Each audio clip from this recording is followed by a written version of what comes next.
4 লাখ টাকা মুক্তিপণে ছাড় পেল বোয়ালখালীর আবির।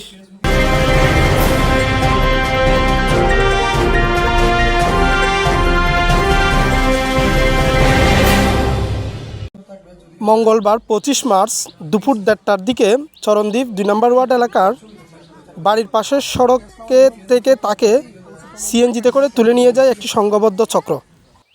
এরপর বোয়ালখালী থানায় জিডি, বিভিন্ন দিকে নিখোঁজ বিজ্ঞপ্তি, এমনকি বোয়ালখালী টাইমসেও আমরা কয়েকবার পোস্ট করেছিলাম নিখোঁজের বিষয়ে। আপনারা সকলে সহযোগিতা করেছেন। পরে প্রায় 24 ঘন্টা পর তার পরিবার ওই সংঘবদ্ধ চক্র থেকে ফোন পেয়ে 5 লাখ টাকা তারা মুক্তিপণ দাবি করে পরবর্তীতে আলাপ আলোচনার মাধ্যমে 4 লাখ টাকা মুক্তিপণে তাকে বাহির সিগন্যাল এলাকায় রেখে যায় ওই চক্র। পরে তার বাবা গিয়ে তাকে উদ্ধার করে। আপনারাও আপনাদের বাড়ির শিশুর বিষয়ে সতর্ক থাকুন, সাবধান থাকুন।